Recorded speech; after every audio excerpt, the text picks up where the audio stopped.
Good morning to you. Welcome to my 10 to 12. It's the birth date. Just take every opportunity to be grateful and celebrate life every chance you get. So sometimes we have to purpose in our hearts to do things like this, but you know what? Just do it. Simple ways to it. Doesn't have to be fancy. Just simple things like looking at how beautiful the moon was last night. Literally just looking at it, out a window from your patio on your doorstep. It was amazing. It was brilliant. It was awesome. Take the time to admire these things with childlike fervor. That's what I say. I mean, something as simple as that. It is a privilege to be able to do. Some people can't be that free. We know of all the things that have been going on in Palestine. We know of all that. Some people can't be free to enjoy those simple privileges that we take for granted, enjoying an afternoon on a beach somewhere, or just sitting with a friend talking and laughing. So let us not take those things for granted. Let us really just do it. And I'm big on that. Like, if you have a really good friend, big them up, love them up, do all those things that you can, because all too often we take them for granted and expect that they're going to be there, they're always going to be there, and you never know. And as I say that, I think of one of my friends who lost her battle to breast cancer just last year. I can't believe all this time has gone along already. And she was a former colleague here at the CBC. We did mass comm together, Tanya Lynch, and so I just want to acknowledge, because she would have been celebrating a birthday today. So that is why we've got to love up the friends that we've got while they're here. Take the time to acknowledge little things and do special little things with those friends. So think about that. And friends, sometimes become like family. So when you've got that, that makes it even more special. And as we speak of family, this month has been dedicated to discussing things with the focus of the theme surrounding this month, home and family. Many people still refer to it as Child Month, but it became a little broader. It was a broader scope was added in more recent years to encompass the entire family, because as you would know, children don't exist in a vacuum. They have families. They grow up in family settings, whether it's one that they inherited, one that's genetic, one that they had to come into for whatever circumstance. But what we've been talking about during the course of this month is trying to give children, whatever the circumstances of their family life, the best foundation. So I heard a very moving story just recently from a young lady who I interviewed several times in the past, in a previous show in my Morning Barbados days.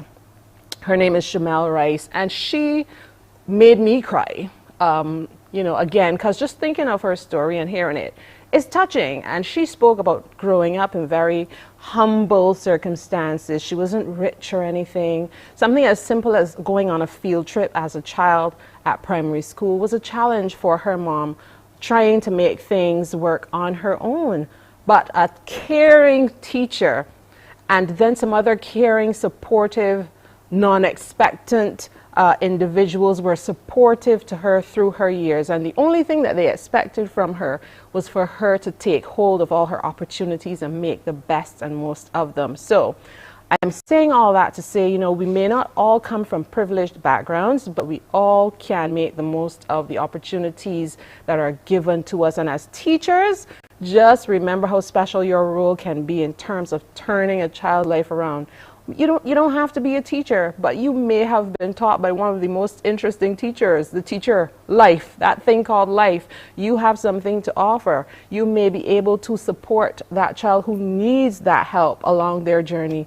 You'd be amazed how that can just change somebody's life. And Shamel Rice shared her story, and that is just a reminder of why we all need to do and say all that we can to help the young ones with the best foundation to grab hold of whatever opportunities should present themselves in life. So with all that said, today we're going to focus on health and education, because those are the two things, main things needed with all the love that we pour in along with it for those children to have that great fighting start. So we're going to reflect on the fact that we spoke with a champion for health. Her name is, of course, Francine Charles, and she is very much a part of making sure that the Heart and Stroke Foundation has that program to help with childhood obesity, to help fight that.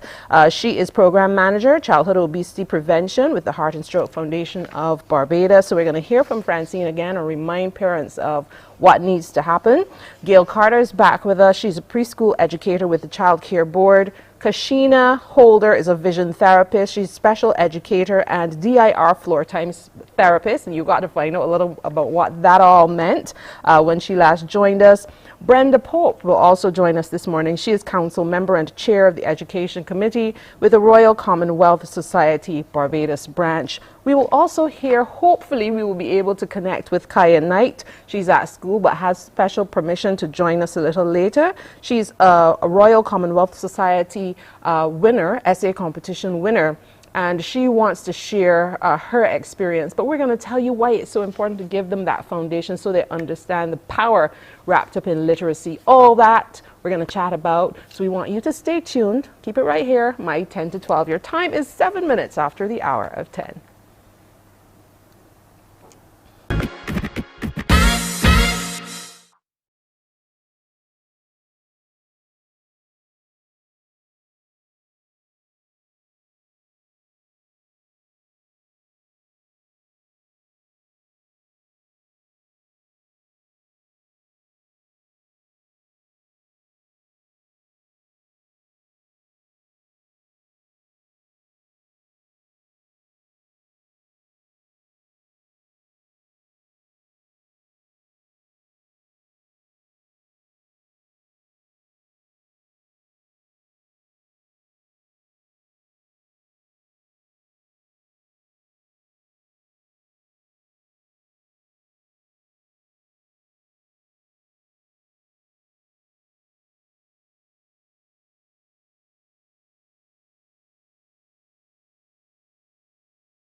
Let's get things moving because, as I said a few moments ago, we are recapping some of the topics that we've covered, the areas we focused on during this month, Home and Family Month. And education was a major part of that, education and literacy, and giving our young people a strong start. Of course, a good foundation is important in all aspects of life. So this morning, though, we are going to get started with a lady who is an expert in her field, and you get to hear a little more about that today. Kashina Holder, she was the vision therapist I spoke with during one of these shows. She's a special educator and DIR floor time specialist because different children have different needs, and you have to be able to recognize that. And the earlier, the better. Good morning to you, Ms. Holder.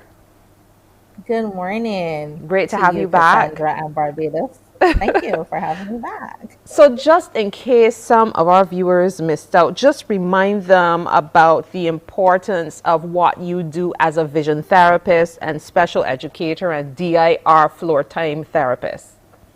Yes, it's a mouthful. But what I do is let all of those things come together to inform how I support our kids and families in school, in home, in the therapeutic environment.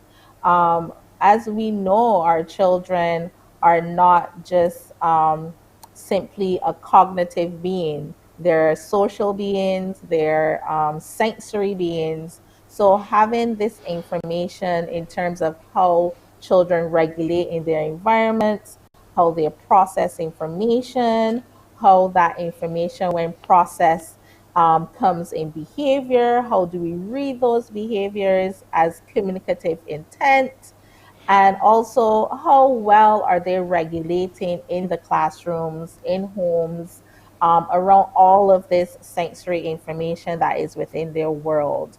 So when we think of vision therapy and DIR floor time, we're actually looking at the entire child and how can we best support them where they're at in order for them to function most efficiently in whatever they're doing, play, the classroom, engaging with parents and families. So it's a really all encompassing model of supporting children with developmental delay and also typically developing children as well. Yeah. How common is it to recognize that there is a need for vision therapy, that something is going wrong and the child may not know how to, enunciate. They may not know how to express what is going on with them, and it may be being called something else by adults who are unsuspecting. So just also remind parents, teachers, guardians of what to look for, when to look for it, so that we can get the help that is needed.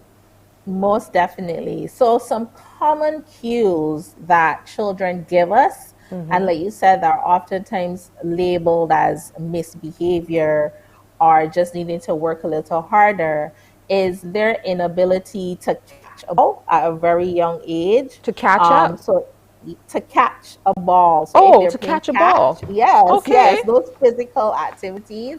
If they're playing catch, they may also oftentimes miss the ball. They may overreach or underreach because their visual spatial timing is not where it should be. They may bump into people a bit too hard or frequently when they're navigating their space. As they get older in the classroom, what you may see is there is a challenge with sitting still for very long in their chairs. They may have challenges with penmanship, holding their pencil, and even their crayons with the right posture, copying off the board. Reading may be a difficulty as well. They may not be able to sequence the information in the way that is expected for their age. So these are some things that we can see happening in life and in the classroom that oftentimes can serve as a cue or a flag for our children struggling with their visual spatial sense. Okay. So some of the questions then that a parent, for example, should ask at certain ages, what would you Mhm. suggest? Because you want to know that everything's going okay. So when you're having the conversation about school, what are some of the questions you should ask to ascertain if, say, a teacher doesn't happen to notice? Yes, and that's a very good question. That's the kind of empowerment that we want parents to have. What are the right questions when you're in your parent teacher meetings? And a good question is, how is my son or daughter navigating the playground? Um, is my son and daughter frequently being pointed out as a child who is too aggressive or trips and falls a lot? Um, is he or she able to climb up the monkey bars, or if they're afraid of doing that, how are they responding to the swings and other playground equipment? So those kind of questions are good to ask as well. Another question as well, when kids are now in the classroom doing academic work, it is how is he responding to his writing task? Does he or Right. she take long to write, and does he or she take long to copy notes from the board? Do we have to bring them closer to the board for more efficiency? Do you find that when they're erasing from their books, is it being done so aggressively that the page is torn? The same thing for writing. Are the pencil points breaking out as they're writing in their Ah, book? So pressing these too simple, hard. yes, Haven't they're thought of pressing that. too hard. If our children are squinting as well when they're doing any kind of reading or writing, do you notice that? Do you notice a child rubbing their eyes or having to Right. look away frequently from reading or writing tasks?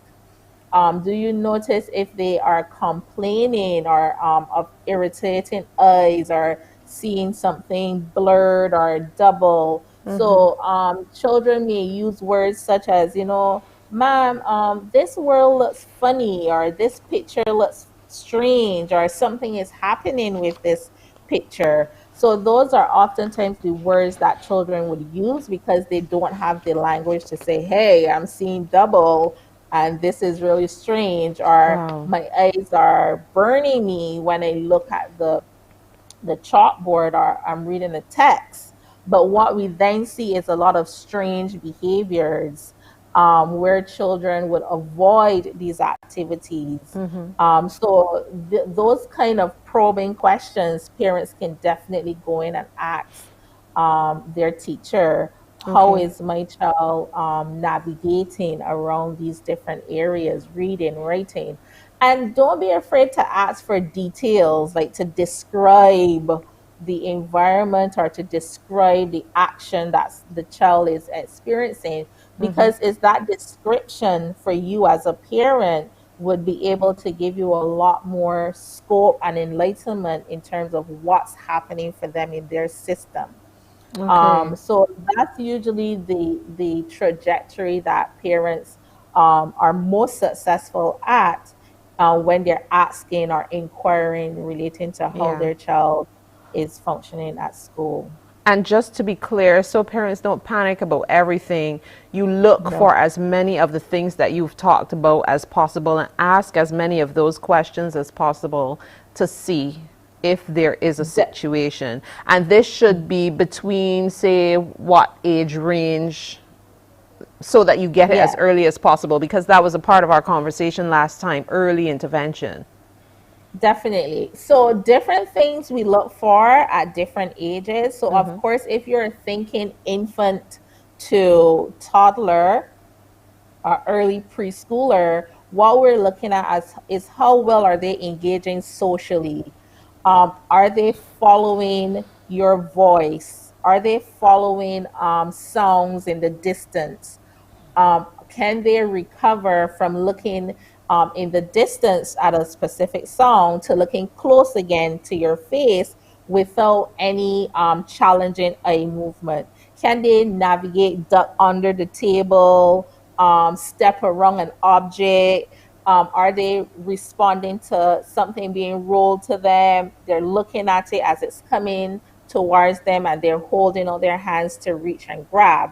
So those are movements that you're looking for between infant and early preschool age. And how well, again, is their playground politics? Are they Mm. navigating all of the playground equipment with a certain level of confidence? And even where some area of challenge arise, they have the agency to go, you know what, let's try this again. And they'll get up and go. So we're looking for that kind of feedback and interaction at a young age. Okay. So from preschool, our reception, as we call it, and up, what we are then looking for is all of those things as well, in addition to how efficient they are with their academics. And not only cognitive efficiency, but production, sequencing, memory, retention, all of these areas we're also paying close attention to. And the subtle things in terms of how regulated they are, how with the information. Are they taking significant effort and energy to stay in the moment to complete these writing tasks, to complete the reading task as well? So these are nuances that we look for as a parent before we start to um, become too worried. But Right. also, I have to say that even if you are seeing some subtle shifts or some areas of challenge that are not necessarily on a huge magnitude, it's always best to inquire or to probe a bit more to ensure that you are creating the best foundation for growth and development. That's a perfect point for us to conclude this part of the conversation. I definitely hope that you're going to be able to knit back in with us a little Yes, later in the yes, I show. will. I know you have lots of parents to take care of, but I was thinking as you were talking about how Mhm. your perception of space is impacted in your course of study. I feel some of this would have helped me, because I had people would see me and see long legs and think that I could run really fast, and I thought so too. So, but I had a different kind of perspective as far as that was concerned. Because I thought it was running fast, but it wasn't really working out. They were too heavy. But anyway, that's just me making light of the moment. But this is great information, and I certainly hope that it is helpful to parents and teachers, because we are talking about things that can help us all to give them the power to be the best individuals they can be as they grow. Thanks so much, Kashina Holder. Hopefully she will be able to rejoin our conversation a little later. She's a vision therapist, special educator, and DIR floor time therapist. More coming your way. We're going to focus on health with Francine Charles after the break.